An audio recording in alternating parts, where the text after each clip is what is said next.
ब्राह्मण संघ नारायणगाव द्वारा आयोजित श्री बाळकराम महाराज मठ तथा श्रीराम मंदिरात राष्ट्रीय शौर्य, स्वाभिमान आणि संस्कृतीचे प्रतीक असणारा श्रीराम जन्मोत्सव 2025 आज आपण सुरू करत आहोत.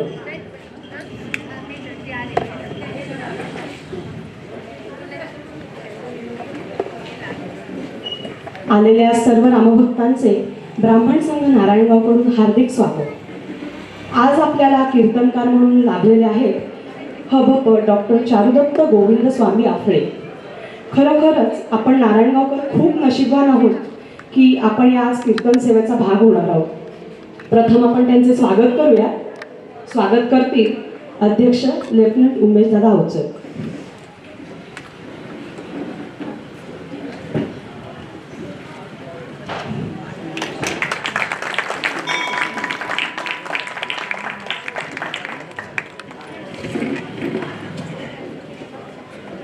त्यांना तबला साथ करत आहे श्री मिलिंदजी तायवाडे.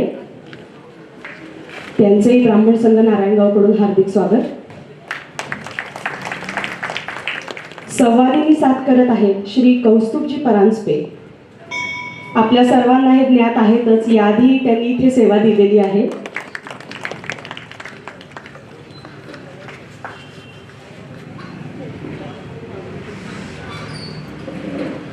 सर्वप्रथम आपण कार्यक्रमात आमंत्रित करूया अत्यंत ऊर्जाशील, कमी वयात भाषण कौशल्य प्राप्त असलेली, मराठी शाळेतील संस्काराचा वारसा जपणारी आणि पुढे नेणारी शाळेची विद्यार्थिनी कुमारी प्रोणिता जाधव.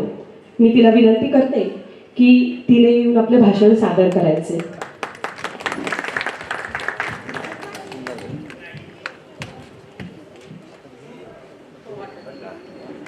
मी थोडासा तिचा परिचय देतो. मी इथलची ठाकरवाडीची शाळा आहे. आदिवासी मुलं तिथे शिकतात आणि माझे वडील तिथून रिटायरमेंट झाले. त्या शाळेमध्ये त्यांनी खूप काम केलं आणि तिथं मी त्यांच्या स्मरणार्थ एका कार्यक्रमासाठी गेलो होतो. छत्रपती शिवाजी महाराजांवर ही मुलगी खूप छान बोलली त्या दिवशी आणि मग मला असं वाटलं की हिने सावरकरांवर ही कशी बोलेल किंवा ही बोलू शकेल का. आणि मी तिला म्हणलं, तू बोलशील का? 1 महिन्यानी सावरकरांची पुण्यतिथी आहे, 1 महिना तुला वेळ आहे आणि तू करशील का? आणि तिने ते सुद्धा खूप छान केलं. तर आज ती सावरकरांवरच बोलणार आहे. आपण सगळे एक 5 मिनिटं ऐकूयात. स्टँडला लावायचं.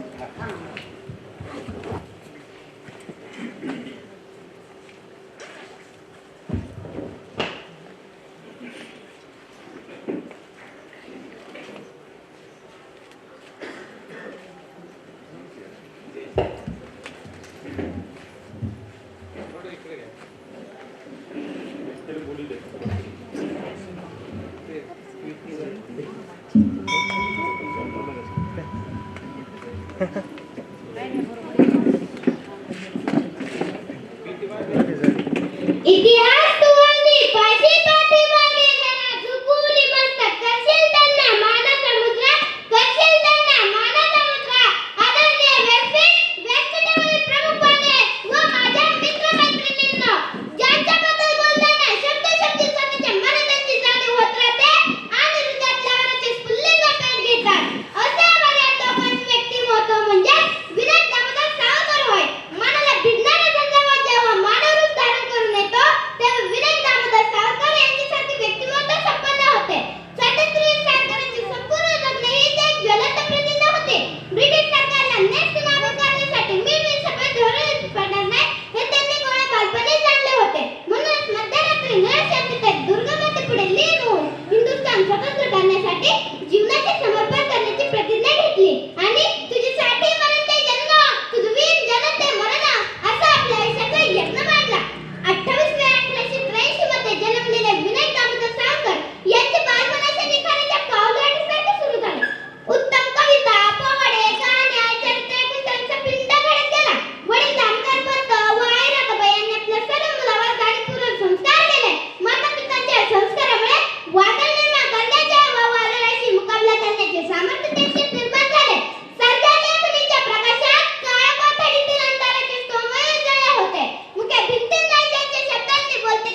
सहभागी.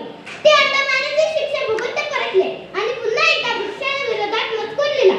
म्हणून त्यांना ब्रिटिश सरकारने अटक केली. ना शमले ज्योत कधी राष्ट्रभक्तीची, ना थकला जीव यातना शोधताना. कधी खडीच्या बेडीत टांगले, कधी तेलाच्या घाण्यात सुटले. नरक यातना सहताना परी मायभूमीचे गुणगान गायले. ते अथांग सागरात संवाद करणारे ते सावरकर होते, ते सावरकर होते. गडाला करण्याचा प्रयत्न केला आणि मग सिद्ध झाले ते ऐतिहासिक सागरते.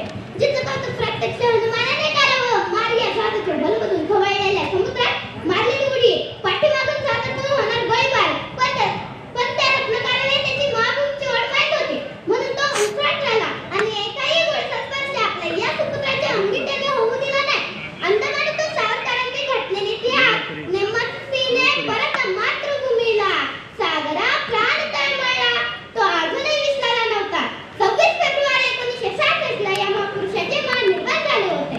मातृभूमीसाठी तुमचे जीवन, मातृभूमीसाठी तुमचे जीवन, मातृभूमीसाठी तुमचे तनमन, मातृभूमीसाठी तुमचे तनमन. स्वातंत्र्यवीर म्हणून देशवासी ठेवतील तुमची सदैव आठवण, सदैव आठवण. धन्यवाद. जय हिंद, जय महाराष्ट्र.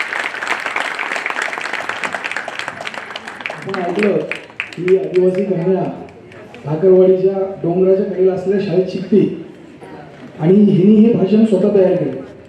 म्हणजे तिच्या आईने तिला मार्गदर्शन थोडंसं केलं.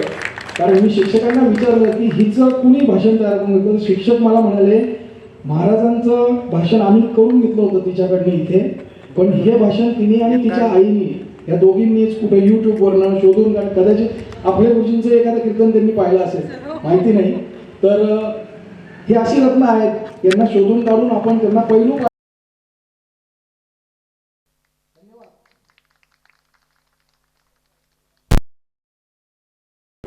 खरंच अतिशय सुंदर शब्दात वीर सावरकरांचे विचार आज या छोटीने आपल्या समोर मांडले.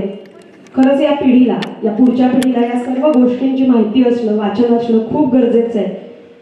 आपण तिचा एक छोटासा सत्कार करत आहोत. मी गुरुजींना विनंती करते की त्यांनी तिचा सत्कार करायचा आहे. थोडं साईडला फ्रेम मध्ये. प्रणिता जा, जिल्हा परिषद प्राथमिक शाळा ठाकरवाडी येथून ही विद्यार्थिनी आलेली आहे. तो माईक बाजूला घे, खायचं समोर. हां, ओके.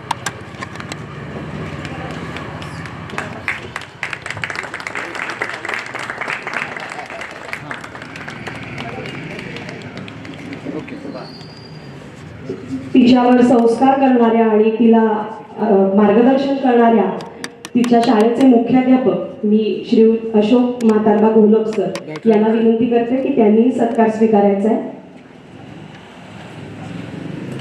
जिल्हा परिषद प्राथमिक शाळा ठाकरवाडीचे हे मुख्याध्यापक आहेत.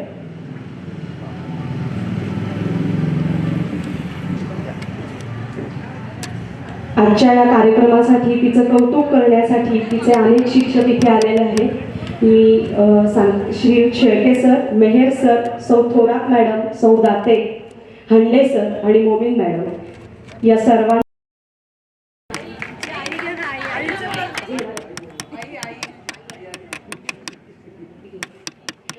प्रणताची आई इथे आलेली आहे. सौ मोनिका सुनील जाधव यांचाही आपण इथे सत्कार करत आहोत.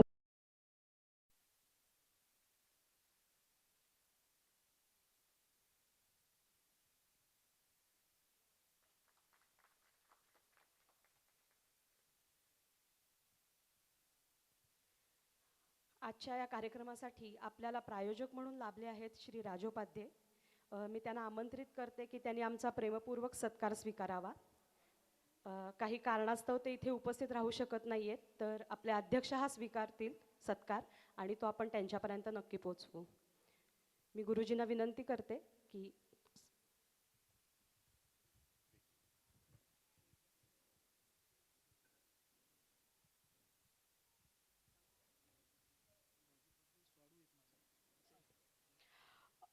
उमेशदादांचे साडू आहेत राजोपाध्ये, नक्की आपण त्यांच्यापर्यंत हा सत्कार पोहोचवणार आहोत.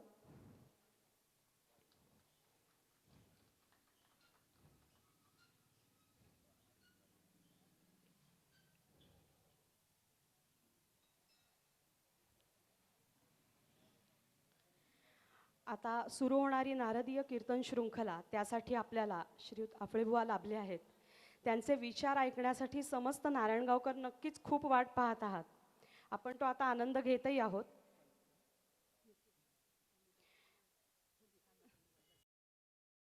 ज्ञात आहे आपण त्यांची ओळख करून देतोय. तरी आपल्या संघाच्या ज्येष्ठ कार्यकारिणी सदस्या सौ अनघा साने या त्यांची ओळख करून देत आहेत.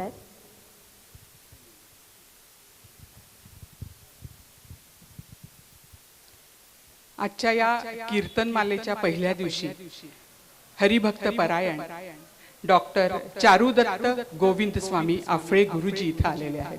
आपण एकदा जोरदार टाळ्या वाजवून त्यांचं स्वागत करूया. या नावातच इतकं आहे की फक्त आफळे बुवा असं म्हटलं ना की त्यांची ओळख पडते. ज्यांना ज्यांना नारायणगावात कीर्तनमालेला आफळे बुवा येत आहेत असं सांगितलं त्यांनी अतिशय आश्चर्याने आनंदाने अरे वा आफळे बुवा असं विचारलं. म्हणजे या नावाचीच ख्याती इतकी आहे की ते व्यक्तिमत्व इतकं परिपूर्ण आहे. आणि तरीही त्यांची छोटीशी ओळख करून देण्याचं धारिष्ट्य मी आज इथे करते. हरिभक्त परायण डॉक्टर चारुदत्त आफळेबुवा यांनी मराठी विषयात BA, संगीत विषयात MA आणि कीर्तनातील संगीतावर PhD केली आहे. शालेय वयापासूनच त्यांना नाटकाची आवड आहे. ती इतकी की ते अजूनही नाटकात काम करत असतात. आम्ही जेव्हा त्यांना भेटायला पहिल्यांदा गेलो ती भेट आमची भरतनाट्य मंदिर इथंच झाली आणि आमच्याशी घाईघाईने बोलून ते पुन्हा त्यांच्या तालमीला गेले होते. इतकं उत्साही व्यक्तिमत्व आहे आणि नाटकाची आवड अजूनही जपलेली आहे. अनेक गद्य आणि संगीत नाटकात बुवांनी कामं केली आहेत. त्यापैकी काहींचा उल्लेख करायचा तर इथे ओशाळला मृत्यू, तो मी नव्हेच, संगीत आतून कीर्तन वरून तमाशा, संगीत कट्यार काळजात घुसली, संगीत कान्होपात्रा, संगीत मत्स्यगंधा, संगीत मानापमान, संगीत लावणी भुलली अभंगाला, संगीत विद्याहरण, संगीत शाकुंतल, संगीत संशय कल्लोळ, संगीत सौभद्र या आणि अशा अनेक नाटकांमधील भूमिकांसाठी बुवांना अनेक सन्मानही मिळाले आहेत. काही पुरस्कारांचा उल्लेख करायचा झाल्यास अखिल भारतीय नाट्य परिषदेकडून पलुस्कर पुरस्कार, गोवा माशेल संघाकडून सुवर्ण पदक, सन 2003 साली मुख्यमंत्र्यांच्या हस्ते मास्टर दीनानाथ मंगेशकर पुरस्कार, सन 2002 मध्ये पुणे की आशा हा पुरस्कार, अशा अनेक पुरस्कारांचे ते मानकरी आहेत. कीर्तनकार म्हणून आफळे बुवांची कारकीर्द विस्मयचकित करणारी आहे. आफळे घराण्याचा कीर्तनाचा वसा बुवा पुढे नेत आहेत. आतापर्यंत बुवांनी 7,000च्या वर कीर्तन सादर केली आहेत. त्यांच्या कीर्तनाचे विविध विषय बघितले तर आपण खरोखर स्तिमित होऊन जातो. त्यांची कीर्तने महाराष्ट्राबरोबरच गुजरात, बंगाल, कर्नाटक, दिल्ली अशी भारतभर होत असतात. टीव्हीवरील वेगवेगळ्या चॅनेलवर बुवांची कीर्तने प्रसारित झाली आहेत आणि अजूनही होत असतात. मनोबोध या विषयावर सतत 2 महिने बुवांची कीर्तने प्रसारित झाली होती.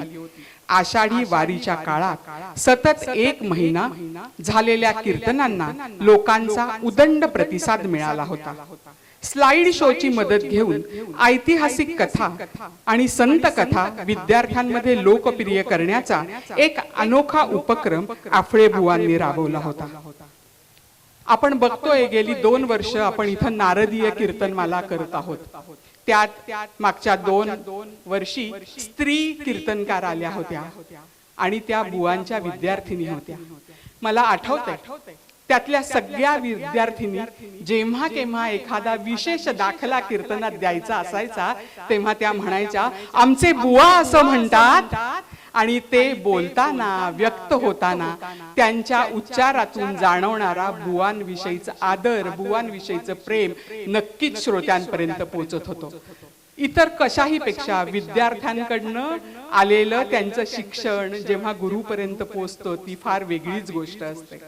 काळाबरोबर चालताना आता बुवांचं यूट्यूब चॅनेल सुद्धा आहे. आपण नुसतं कुठे गुगलवर किंवा यूट्यूबवर सर्च केलं, पूर्ण नावाची गरज नाही. आफळे बुवा म्हणलं की सगळे इंटरव्ह्यूज, त्यांची मनोगत, भाषण, त्यांचं अध्यात्म, संगीत आणि विज्ञान यांची सांगड घालून केलेली कीर्तनं आपल्याला समोर दिसतात. असे हे आफळे बुवा. आपण त्यांचे विचार ऐकायला, त्यांचं मार्गदर्शन मिळवायला खूप उत्सुक आहोत. आजचा त्यांचा विषय आहे राजा शिवछत्रपती भाग 1.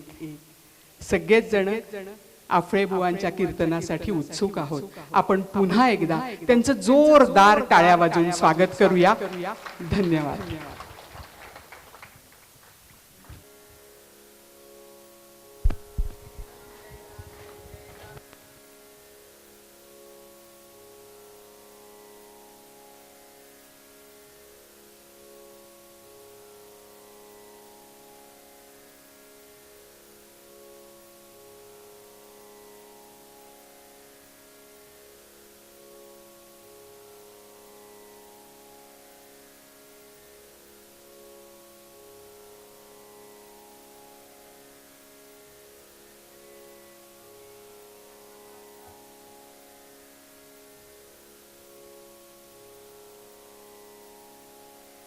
एक उपक्रम आहे आणि यातून तरुण मुलं ही पालखी घेऊन येतात आणि तरुण मुलांनी कीर्तनासाठी हजर राहावं, त्यातनं हा काहीतरी आपण एक प्रयत्न केलेला आहे.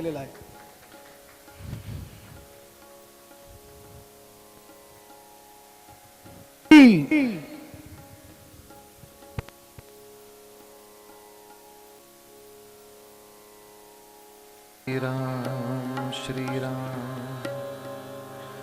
श्रीराम श्रीराम श्रीराम श्रीराम श्रीराम श्रीराम श्रीराम श्रीराम श्रीमन्महागणाधिपतये नमः. श्री सरस्वत्यै नमः. श्री गुरुभ्यो नमः. सर्वदेवेभ्यो नमः. वक्रतुण्ड महाकाय सूर्यकोटिसमप्रभ निर्विघ्नं कुरु मे देव सर्वकार्येषु सर्वदा. गुरुर्ब्रह्मा गुरुर्विष्णुः गुरुर्देवो महेश्वरः. गुरुसाक्षात् परब्रह्म तस्मै श्री गुरवे नमः. मूकं करोति वाचालं पङ्गुं लङ्घयते गिरिं यत्कृपातमहं वन्दे परमानन्दमाधवम्. जय जय राम कृष्ण हरे राजा राम. जय जय राम कृष्ण हरे राजा राम. जय जय राम कृष्ण हरि. जय जय राम कृष्ण हरि. जय जय राम कृष्ण हरि राजा.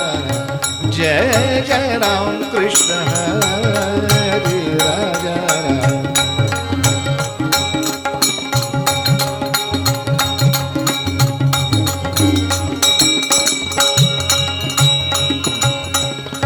गोवर्धन धर गोपाल नरत. गोवर्धन धर गोपाल नरत. गोकुल संकटहारी राम. गोकुल संकटहारी राम. गोकुल संकटहारी. जय जय राम कृष्ण हरि राजा राम. जय जय राम कृष्ण हरि. जय जय राम कृष्ण हरि राजा राम.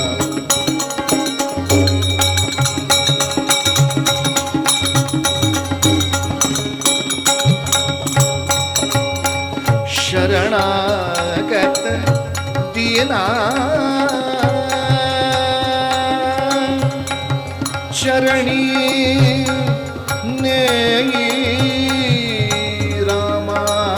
शरणागत दीना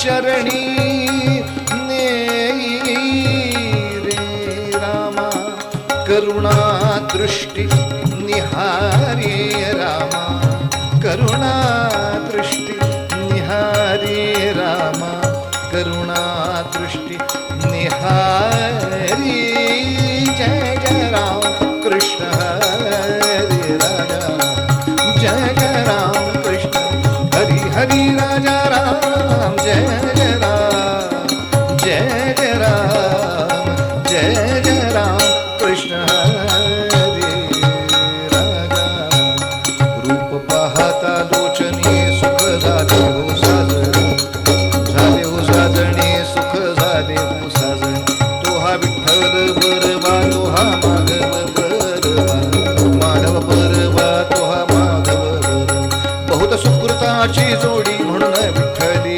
आवडी विठ्ठली आवडी म्हणून विठ्ठली आवडी तो हा विठ्ठल बरवा तो हा माधव बरवा माधव बरवा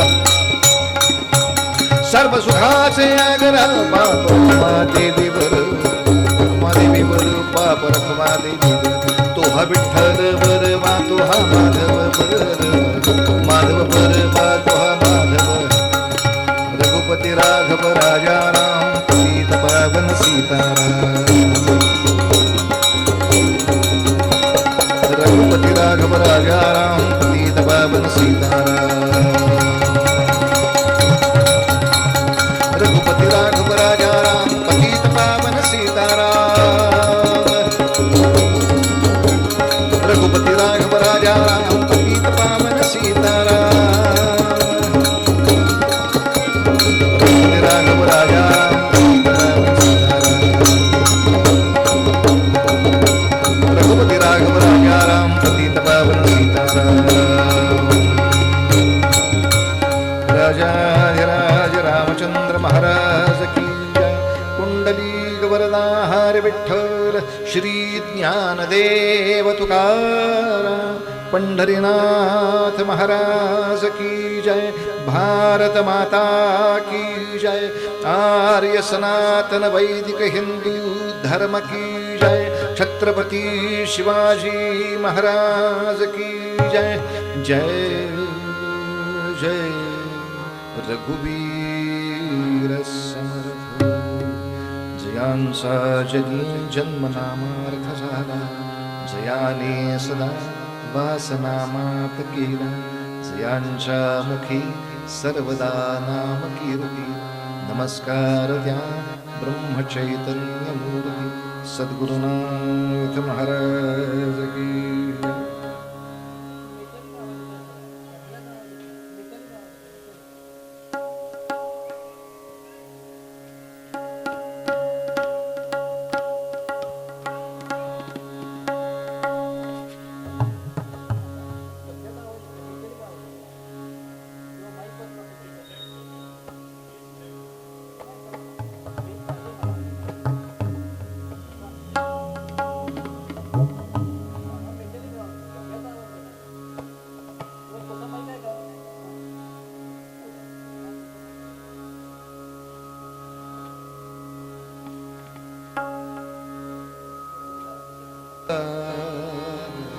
राम गावा राम ध्यान राम गावा राम ध्यान राम जीवीचा विसार राम जीवीचा विसार राम गावा राम ध्यान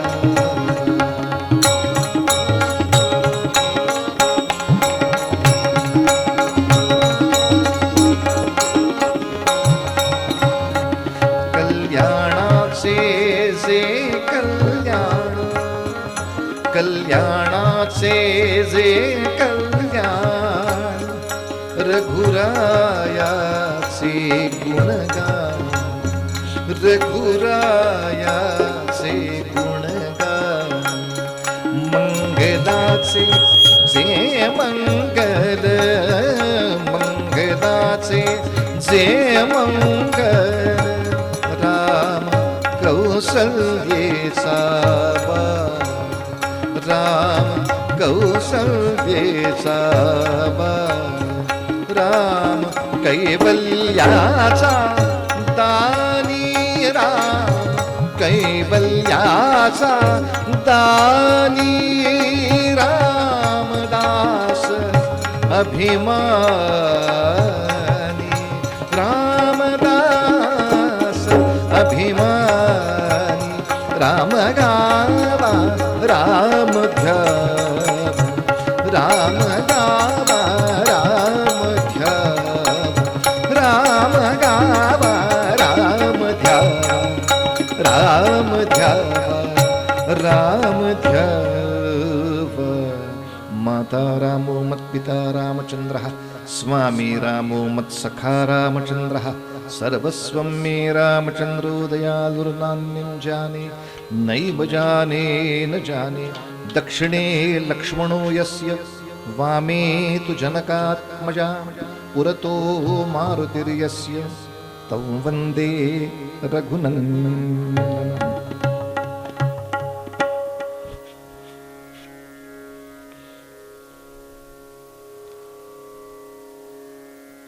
प्रतिवर्षी रामनवमीचा उत्सव साजरा करण्याची आवश्यकता काय? एकदा रामायण ऐकल्यानंतर ते पुन्हा पुन्हा श्रवण करण्याची आवश्यकता काय? पुन्हा श्रवण करत असताना त्यातले तपशील थोडेच बदलणार आहेत. मागल्या वर्षी कौशल्येच्या पोटी झाला, ह्या वर्षी बदलूया जरा, असा काही फरक ऐकायला मिळणार आहे. मग सातत्याने प्रतिवर्षी हे विविध उत्सव त्याच कथा पुन्हा पुन्हा का ऐकायच्या? याचा आवाज तुम्ही एकच ठेवा. मला कमी जास्त पाहिजे असेल तर मी ह्यांचा कान पकडेन. कान पिळला की हे जोरात ओरडतील, सोडला की ते कमी करते. आता तू वाढून ठेव. हा हा अरे अच्छा, काय काय इंग्रजी नाव आहेत.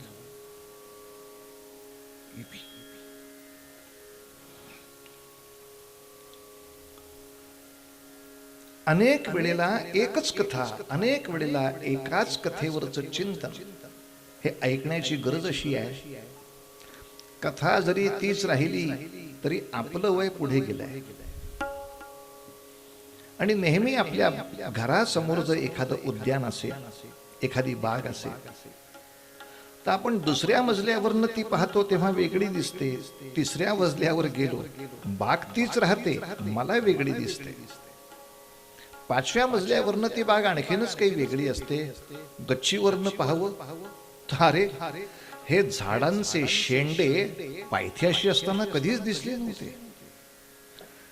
बाग जरी ती राहिली तरी माझ्या ज्ञानामध्ये भर पडत जाते, माझ्या माहितीत भर पडते. मला त्या बागेबद्दलची अधिक सखोल सविस्तर माहिती कळत जाते. त्यामुळे याचं दुसरं पण एक उत्तर असं आहे की या सगळ्या कथा आणि ही सगळी संत वाङ्मय समुद्रासारखी आहे. हा अखा अथांग समुद्र आहे आणि आमची बुद्धी करवंटी एवढीच आहे. तेव्हा एकदा त्या समुद्रावर जाऊन आलो म्हणजे या करवंटीत जे आलं तो अख्खा समुद्र आणला हो घरी, असं कसं म्हणावं. जन्मोजन्मी त्या समुद्रावर खेटा घालाव्यात तेव्हा त्या आणलेल्या पाण्यातले 4 अमृती बिंदू तुमच्या आमच्या जीवनाला मिळायचे. यासाठी राम गावा राम ध्यावा, राम जीवीचा विसावा, कल्याणाचे जे कल्याण रघुरायाचे गुणगान, मंगलाचे जे मंगल राम कौसल्येचा बाळ. चिंतनासाठी असलेला अभंग समर्थ रामदास स्वामींचा आहे आणि ज्यामध्ये रामदास स्वामी आग्रहाने थोडंसं असं सांगतायत, आपण राम गावा. राम गाता ते उत्तमच आहे, ते आवश्यक आहे, ते हवं आहे. पण याच बरोबर थोडंसं रामाच्या कथेचं चिंतन किंवा रामाच्या कथेकडे ध्यानपूर्वक पहा. सहज पाहणं वेगळं, ध्यानपूर्वक पाहणं वेगळं. ध्यानपूर्वक आपण अभ्यासासाठी पाहतो, काहीतरी मिळवण्यासाठी पाहतो, बौद्धिक काही ज्ञान मिळवण्यासाठी सुद्धा थोडस लक्षपूर्वक पाहावं लागतं. राम ध्यावा. आणि असं जर पाहिलंस तर राम जीवीचा विसावा, मग मात्र आपल्या सर्व जीवांचा तो विसावा तुला निश्चितपणे सापडेल. असा अर्थ लक्षात येण्यासाठी अभंग शुद्ध लिहावा, शुद्ध वाचावा, शुद्ध म्हणावा, शुद्ध ठेवावा. कारण काय होतंय, लोकांना कुठे श्वास घ्यायची इच्छा होईल काही सांगता येत नाही. आणि मग नको तिथे राम जीवी चावी. तुझ्या जीवाला चावला राम मेले तिथं, आता चावी कुठला काढलास? राम जीवीचा इथपर्यंत श्वास धर जरा रोखून, मग म्हण विसावा. आणि इथे सुद्धा थोडीशी मार्गदर्शकाची आवश्यकता राहते. खूप लोकांची अशी एक पृच्छा असते की जे संतांना लिहायचंय ते त्यांनी अभंगात लिहिलंय आणि आम्हाला वाचता येतंय, मग तुम्ही कशाला पाहिजे मध्ये मध्ये मध्ये मध्ये.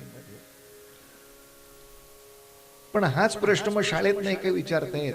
जे 8वीच्या मुलांना शिकवायचंय ते पुस्तकात आहे आणि ते आता 8वीत आहेत, म्हणजे त्यांना वाचता येत आहे, मग मास्तरांची गरज काय मध्ये मध्ये. 12वीच्या मुलाला शिकवायचं ते गाईड मध्ये लिहिलंच आहे, त्याला वाचता येत आहे, मग प्रोफेसरची गरज काय कॉलेजमध्ये. याचा अर्थच 100% असा आहे की वाचन हे अभ्यासाचं एक साधन आहेच, पण त्यापेक्षा श्रवण हे अधिक श्रेष्ठ साधन आहे. नुसतं वाचून काही वेळेला कळत नाही. रामजीवीचा विसावा म्हटल्यानंतर फारसं चिंतन न केलेला माणूस पटकन विचारतो, मग 21वा कोण? हा विसावा आहे ना. त्याला म्हणलं तू आधी 19वा हो, मग आपण 21व्यावरती जाऊया. आधी 20व्यापर्यंत तर जा बाबा. कोणत्याही पद्धतीनं पाहता भाषेतला तो जो काही प्रकार आहे, विसावा म्हणजे विश्रांतीचं स्थान असं सांगितलं आहे, ते समजून घेतलं पाहिजे. रामजीवीचा विसावा.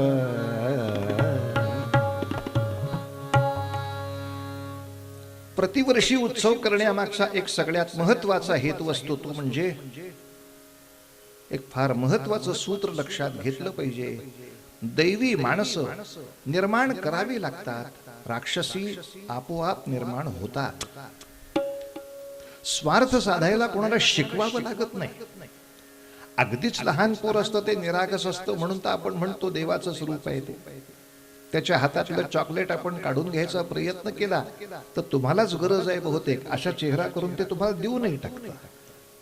आणि तेव्हा घरची माणसं सांगतात त्याला अजून काही कळत नाही. म्हणजे त्याला कळायला लागलं हे आम्ही केव्हा समजू, जेव्हा त्याला स्वार्थ कळेल. तुम्ही त्याच्या हातातली गोष्ट घ्यायला गेला तर ही माझी तुला नाही देणार, हे जेव्हा तो बोलेल तेव्हा आई वडील आनंदाने सांगतात आता त्याला कळायला लागलं. म्हणजे व्यवहारामध्ये ज्ञान आम्ही कशाला म्हणतो, जाण कशाला म्हणतो, तर स्वार्थ समजायला लागला. माझी गोष्ट आहे ती मी दुसऱ्याला द्यायची नाही, किंबहुना जर लागली तर दुसऱ्याची हिसकावूनही घ्यायची. हा स्वार्थ शिकवावा लागत नाही. तो सर्व प्राणी मात्रामध्ये उपजतच उभा राहत असतो, निर्माण होत असतो. स्वतःच्या सुखासाठी धडपडावं हे शिकवावं लागत नाही. इतरांच्या सुखासाठी धडपडणारा जीव हा मात्र संस्काराने निर्माण करावा लागतो. राम ही निर्माण करायची गोष्ट आहे, रावण हे आपोआप उगवणारं पीक आहे. म्हणून सातत्याने दरवर्षी त्या शेतीची मशागत का करायची, या शेतीतून राम पाहिजे ना, त्याला रामाच्या संस्काराचं सिंचन करायला पाहिजे ना, तो निर्माण व्हायला पाहिजे ना. अगदी अलीकडच्या भाषेत म्हटलं तर स्वतःच्या मोबाईलचं सगळं कौतुक कोणी करेल, पण चांगल्या गोष्टी शेअर करायला शिकवायला लागतात. या गणिताप्रमाणे हाती दिलं की फळ खावं हा कुठल्याही सामान्य जीवाचा स्वभाव आहे. पण हाती फळ मिळाल्यानंतर अरे आपण किती जण आहोत, 4 जण, असं करूया का फळ कापूया, सगळ्या 4 जणांना वाटून ही वृत्ती येण्यासाठी वेगळे संस्कार, आणि हे संस्कार केवळ तो जन्माला आल्यानंतरचे नव्हे. अशा संस्काराचं माझं अपत्य असावं हे आई वडिलांनी ठरवावं. माझं अपत्य हे फक्त माझ्या शृंगाराचं अपत्य किंवा माझ्या घराचा वारसा चालवणारं नसावं, ते देशाच्या परंपरेचा वारसा चालवणारं, माझ्या संस्कृतीचा वारसा चालवणारं, माझ्या त्यागाचा वारसा चालवणारं. हे मायबापांनी ठरवलं पाहिजे ना हो. जमेल तेव्हा जमेल तसे जमेल तसळे असे नाही, हे असेच व्हायला हवे. ठरवूत खरी मनापासून. आणि म्हणून राम कथेकडे जरा सूक्ष्मतेनं पाहिलं तर कळतं राम निर्माण करण्यामागे दशरथाचा फार मोठा वाटा. कारण दशरथ राजांनी स्वतः आधी उत्तम प्रशासक कसा असतो असं अनेक पिढ्या त्या सगळ्या रघुवंशांनी वागून दाखवलं. अनेक पिढ्या एकाच त्यागमय पद्धतीनं आयुष्य जगलं तर आपोआप गुणसूत्रामध्ये तो सगळा भाग उतरतो, ज्याला अलीकडच्या भाषेत जीन्स मध्ये उतरणं असं काहीतरी म्हणतात. पण 5व्या पिढीपर्यंत अशा तऱ्हेचा त्यागमय वसाच माझ्या गुणसूत्रातून पलीकडे गेला पाहिजे, यासाठी मी माझं जीवन सुरू करायला हवं. तसं जसं मला 5व्या पिढीनंतर हवंय तसं. आणि दशरथाने जो काही प्रशासनाचा व्यवहार केलाय त्याचं वर्णन करताना सांगतात, वा वा वा वा, काय दशरथ आहे. इक्ष्वाकुकुल कीर्ती भूषण राजा दशरथ धर्म परायण, त्या नगरीचे करीतो रक्षण,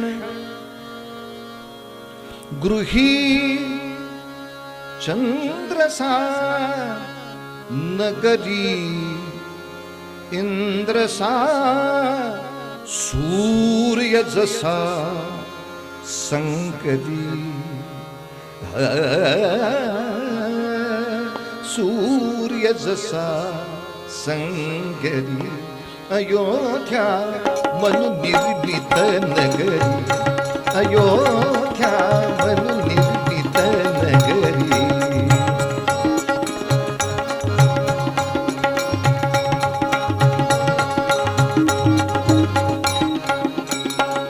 प्रशासन स्त्रिया पतिव्रता, पुरुष ही धार्मिक. स्त्रिया पतिव्रता, पुरुष ही धार्मिक. पुत्र उपजती निज कुल दीपक, नृशंसना पुणिना नास्तिक. नृशंसना पुणिना नास्तिक. अतृप्तीचा कुठे धारा, गृही नगरी अंतरी, अयोध्या मनु निर्मित नगरी, अयोध्या मनु निर्मित नगरी, अयोध्या मनु निर्मित.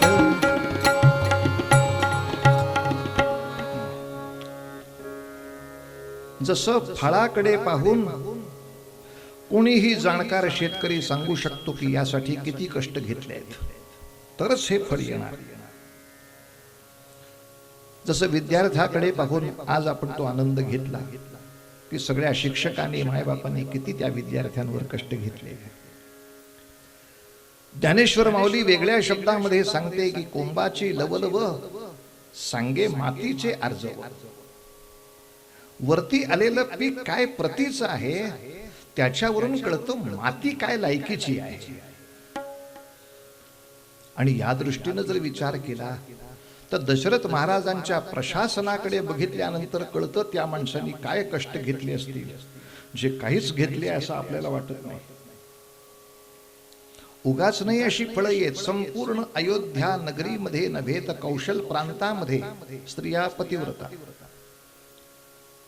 आणि सर्व पुरुषही धार्मिक. हे जन्माला येत नाही, हे प्रशासकांनी करावं लागतं, शिक्षणाच्या माध्यमातून करावं लागतं. अनेक उपक्रमांच्या माध्यमातून करावं लागतं. ते शिक्षण आणि उपक्रम पुरेसे नसले की अधार्मिक माणसं आपोआप डोकी वर काढतात. शेतीची निगा राखली नाही की आपोआप जशी ही रोगराई पसरते तसे अधार्मिक लगेच पसरतात. शेतीमध्ये पिकाच्या ऐवजी तण जास्त आहे, म्हणजे शेतकरी चुकतोय, तुझी त्याच्याकडे लक्ष नाही. आम्ही रामायण मालिकेमध्ये शूटिंग करत असताना बाजूला जाऊन सिगरेट सुद्धा प्यायचं. यांची मुलाखत टीव्हीला आली, चॅनल बंद पडे.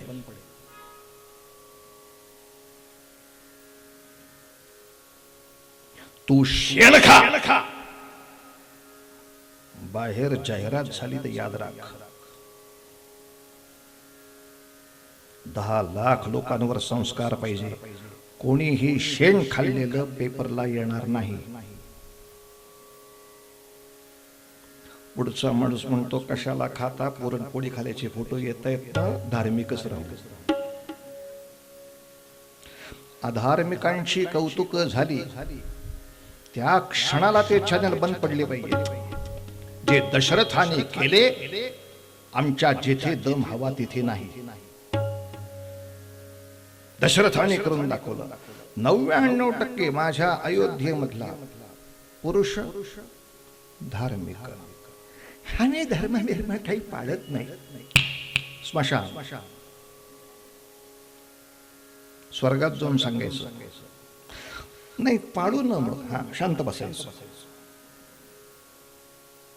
मग तिसऱ्या पिढीला आपोआप धर्म पाळणारे येतात. अन्न चांगलं पचतं जेव्हा दाताने चांगलं चावलं जातं. तुम्ही स्वतःच्या राज्य प्रशासनात दाताची बोळकी करून घेतली असतील तर कसे पचणार हे सगळे हरामखोर. फार गाजरासारखा उडू नको, लय चावतं बरं ते. स्त्रिया पतिव्रता, पुरुषही धार्मिक. आणि नवीन पिढी जी निर्माण होते ती पुत्र निपजती निज कुलदीपक. माझ्या घरात असं असेल पण मला ते काही पटत नाही. हा मनुष्य अयोध्येत नको. अयोध्येत नाही, पाळू ना आमच्या कुळाच्या परंपरा. धन्यवाद.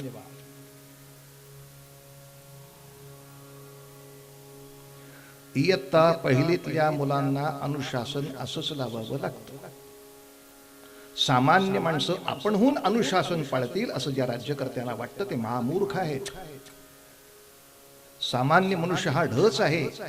त्याला सिग्नलच्या शेजारी पोलीस असेल तरच अनुशासन पाळता येतं. तो आपणहून नाही पाळत.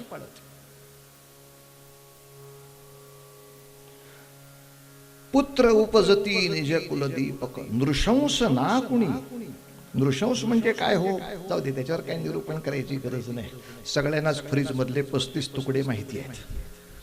त्यामुळे एकूण दुसऱ्याशी वागत असताना नृशंस असा माझ्या राज्यात कोणीही असणार नाही. हे फळ आहे, त्याच्यावरच राजांनी काय कष्ट घेतले असतील या नागरिकांच्यासाठी ते समजून येतं. नृशंस ना कोणी, अधिक कोणी ना नास्तिक.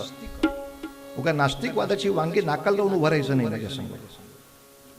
अतृप्तीचा कुठे न भाव. अतृप्ती या शब्दाचा अर्थच सारखा आपला हात द्या की 100 रुपये. 2 लाख पगार मिळवणारा माणूस सुद्धा सरकारी ऑफिस मध्ये बसला की ड्रायव्हर उघडून भेगा मागता. बरं, खरं बोललं तर उगाच तुम्हाला त्रास होतो, मला त्रास होतो. म्हणून कीर्तनात आम्ही 40 वर्षी शपथ घेतली, त्रास होईल असं आपण काही बोलायचं नाही. ओघात आलं तर सांगायचं पण बोलायचं काही नाही. बोलण्यासारखं काहीच नाही ना याच्यामध्ये. कुठल्याही पदावर गेला तरी बेल हात पसरूनच बसले भिका मागितल्यासारखं. अतृप्तीचा कुठे नव्हा.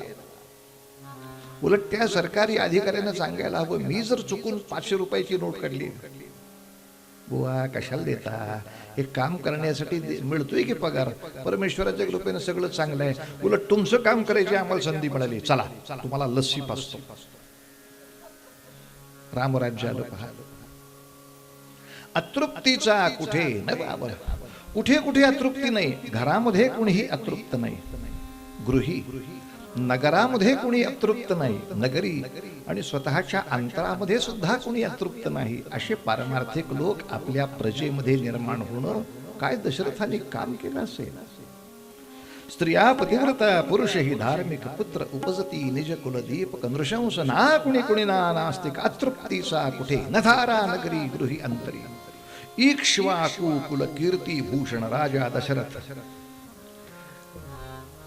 मी धर्म वगैरे काही म्हणत नाही, असला बावळट दशरथ नाही. राजा दशरथ धर्मपरायण, या नगरीचे करतो रक्षण. आणि कसा आहे, घरामध्ये चंद्रासारखा सगळ्यांना आनंद देणारा गृही चंद्रसा. नगरामध्ये कसा आहे, इंद्रसा. इंद्र हा पर्जन्य देणारी देवता मानलेली आहे आपण.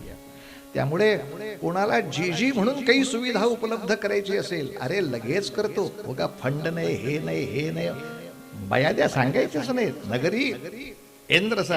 आणि रणांगणात उतरला तर सूर्याचा प्रकाश काय सहन करशील, मला नाही सहन करणार. सूर्य जसा शंकरी. काय दशरथाचं कॅरेक्टर आहे. हाय हाय हाय. आता अशी आहेत बरीच, पण उलट्या रंगाने आहेत. ते गृही सूर्यसा असतात. घरामध्ये इतका वैताग, सूर्यासारखे तापलेले, आणि बाहेर काम पडलं की सगळे चंद्रसा, आणि कधीच नाही इंद्रसा. दशरथाने या पद्धतीनं स्वतःचा उत्तम राजकारभार केला.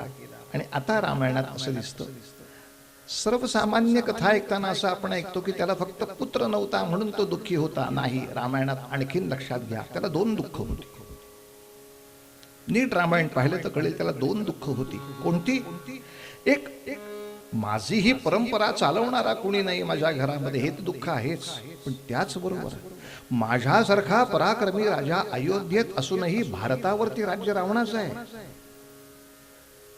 हजारो राजे, शेकडो संस्थानिक रावणासमोर हात जोडून उभे राहतात. अजून मला त्या जुलमी राजसत्तेविरुद्ध परिणामकारक काही करता आलेलं नाही, हे मनामध्ये तोच लागणं.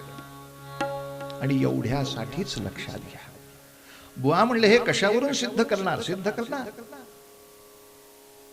हे अशावरून सिद्ध आहे की जेव्हा दशरथाला पुत्र व्हावा म्हणून पुत्रकामेष्टी यज्ञ हा विषय ठरला, त्या पुत्रकामेष्टी पूर्वी नीट वाल्मिकी रामायण वाचलं तर कळेल, सगळे ऋषी अयोध्येत एकत्र आले होते. आणि सहज त्या ऋषींनी प्रस्ताव टाकला, पुत्रकामेष्टी तर करूच.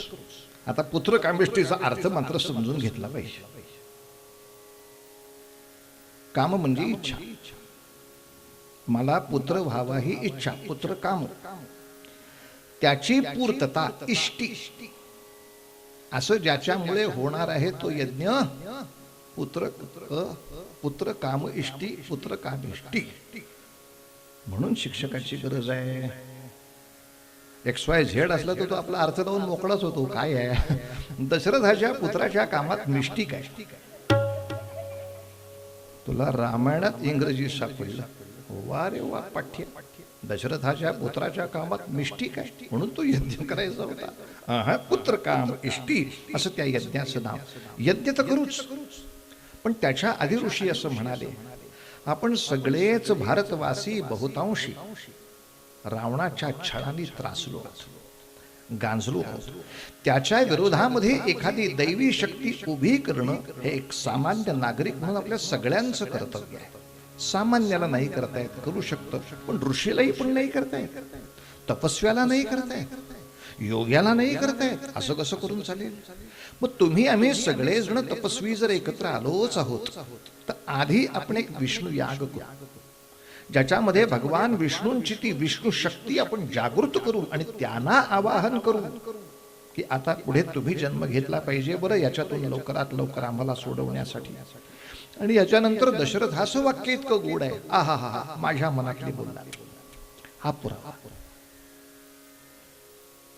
म्हणजे मला फक्त मूल होत नव्हतं हे दशरथाचं दुःख नाही, तर अशा कार्यासाठी कुणी आता भारतात मला उभा करता येत नाही हेही दुःख आहे. म्हणून तर हे पटकन वाक्य मुखात नाही येतं. असा एक याग करूया का? एक ईश्वरी शक्ती, हा माझ्या मनातल्या मनात. असं कोण म्हणतो? कधी म्हणतो? आणि म्हणून आधी विष्णुयाग झाला, त्या महाविष्णूंना प्रार्थना झाली, त्यांना प्रगट केलं. देवा परमसमर्थ देवा देवा देवा परमसमर्था दीनदयाळा प्रभो जगन्नाथा आलो शरण तुम्हा में आलो शरण तुम्हा में दीन तुझा ठेवितो पदी माथा राम राम हरे हरे राम राम राम राम हरे हरे राम राम राम राम सीतापते राम राम रघुतम राम राम राम हरे हरे राम.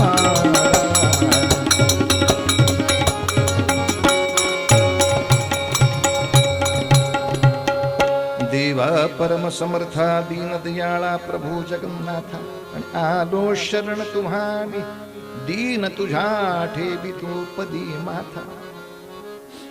आता गेले 2-3 वर्ष नारदीय कीर्तन सगळ्यांनी बऱ्याच वेळा ऐकलं, त्यामुळं सगळ्यांना कल्पना आहे मी आता म्हटलो ते काय आहे. जसं रूप पाहता लोचनी सुख झाले, अरे अभंग आहे बरं का, अभंग आहे बरं का, अभंग आहे बरं का, राम गावा अभंग अभंग. अच्छा आता तुम्ही ओळखू लागला. देवा परमसम आर्या आर्या आर्या आर्या आर्या म्हटली बरं का याने आता बोला. आर्या हा वृत्त प्रकार आहे, काव्य प्रकार आहे. वृत्त म्हणजे इथं बातमी नाही घ्यायची, कवितेचा प्रकार. देवा परम समर्था दीनदयाळा प्रभो जगन्नाथा. काय कविता करण्याचे वेगवेगळे प्रकार आहेत आणि त्या सगळ्या प्रकारात कविता करतात लोक. आमच्याकडे मी बऱ्याच कविता अशा ऐकल्या आहेत, कविता आहेत शब्द नाही, आणि विचारच करावा लागतो याला कसं काय काव्य म्हणायचं. हे मेरे दिल तू गाई जा, आणि पुढची ओळ ओ आये आओ आये आ, म्हणजे काय होणार आहे ना गाणं. हे कुठले शब्द आहे, ते कुठल्या भाषेतलं आहे. ओ आये आओ आये आ म्हणजे काय, कविता आहे का, आहे शब्द आहेत का, कुठे आहेत. म्हणजे आफळे महाराज तुम्हाला काय वाटतं होय असं का लिहिलं असेल. मला एकच कल्पना येते, बहुतेक त्याला पुढची ओळ आलीच नाही, म्हणून त्या दिग्दर्शकानं त्याच्या एक मुस्कडत मारली, कानाखाली पेटवली असं. ती कानाखाली मारल्यावर माणूस जी विवळतो ना, आता हेच लिहा म्हणजे दुसरं काही नाही आपल्याकडे लिहिण्याचं. आणि मेलं राष्ट्रीय पारितोषिक विजेतं गाणं कुठलं, ज्याला शब्दच नाहीये. पहिली ओळ कशी बशी ऐकायची, पुढं ऐकू नका, गाणं ऐका फक्त. शब्द दरिद्री लेखायचे. तिथं आपल्या आर्या काय, साकी काय, दिंडी काय, कामदा, मंदारमाला, स्त्रग्धरा 72 वृत्त आहेत. मुळात दागिने करण्याचे एवढे प्रकार असणं आणि एवढ्या प्रकारात दागिने असणं याला श्रीमंती म्हणतात बरं, सोनाराची. आणि ती ओळखता येणं आपली श्रीमंती. नाही तर पुरणपोळी केली आहे का, सांज्याची पोळी केली आहे का, गोळाची पोळी केली आहे, बैलाला घातली की जशी ती एकसारखीच लागते. तसं आपले काय केले ओळखा बरं, तुम्हीच सांगा असं नाही म्हणायची वेळ. आपल्यालाही त्यातल्या चोखंदळपणाने अरे देवा परम समर्था दीनदयाळा प्रभो जगन्नाथा असं त्या भगवंताला आळवलं. विष्णू शक्ती जागृत केली, तिच्याकडून अभिवचन घेतलं आणि मग पुढे पुत्रकामेष्टी केली. खरं दशरथ म्हणू शकत होते मांडव कुणी घातलाय, तुम्ही सगळे येणार जाणार, तुमचा जेवणाचा TADAचा खर्च कोण करतो, स्पॉन्सर कोण आहे, ऑनली दशरथ. बोलवले कशाला तुम्हाला, मला पोरग होत नाही म्हणून बोलवलंय. इथे रावणाचा त्रास राष्ट्राला, काय होतोय ऋषींना काय, हा विषय बोलायचाच नाही. सगळे शेंबडे मेंगलट. बोलायची भीती वाटते ती उदारतेच्या नावाखाली लपवायची. आपण उदार मतवादी आहोत. राष्ट्र हा विषय बोलायचाच नाही. माझ्या पोराचा विषय बोला. अरे मेल्या, तुझं पोरगन तुझं घर दोन्ही उद्या शत्रूच आहे जर राष्ट्राचा विचार नाही केलास तर. आणि ह्यांना म्हणे भविष्याचा विचार आहे. भविष्याचा विचार या शब्दाचा अर्थ भविष्यातल्या नक्षीचा विचार नसतो, भविष्यातल्या शाश्वतीचा विचार असतो. काय शाश्वत राहणार आहे तुझं? राष्ट्राचा विचार नाही करणार तर. असा दशरथ नव्हता म्हणून बरं. म्हणून तो विष्णू याग करता आला. असो, पूर्वरंगाला संपवत असताना अशा ठिकाणी थांबू की या सगळ्या संस्कारातून जेव्हा रामचंद्र निर्माण झाले तेव्हा आता नुसते रामचंद्र निर्माण होऊन चालणार नाही. त्यांना त्यांच्या योग्य क्षेत्राकडे, त्यांच्या परिक्षेत्राकडे वाटचाल करायला आईबापांनी सहमती दिली पाहिजे. कुंतीनं जर भीमाला सारखा कपाटातच ठेवला तर बकासूर त्यांनी कधी मारायचा? या पद्धतीनं जर विचार केला तर जेव्हा 15 वर्षापर्यंत रायाचं शिक्षण पूर्ण झालं, वसिष्ठांच्या आश्रमात पूर्ण झालं, आणि 15व्या वर्षी आता हे योग्य वय की ज्या वयामध्ये आता पराक्रमासाठी रामरायाने पुढे जायला पाहिजे. आणि अशा वेळेला त्याला उत्तम मार्गदर्शक मिळाले. विश्वामित्र स्वतः आले. ते म्हणतात, माझ्या यज्ञाला राक्षस विघ्न करतायत, बरीच वर्ष करतायत. तुझं पोर 15 वर्षाचं व्हायचं होतं म्हणून वाट पाहत होतो. त्याला देतोस काय रे?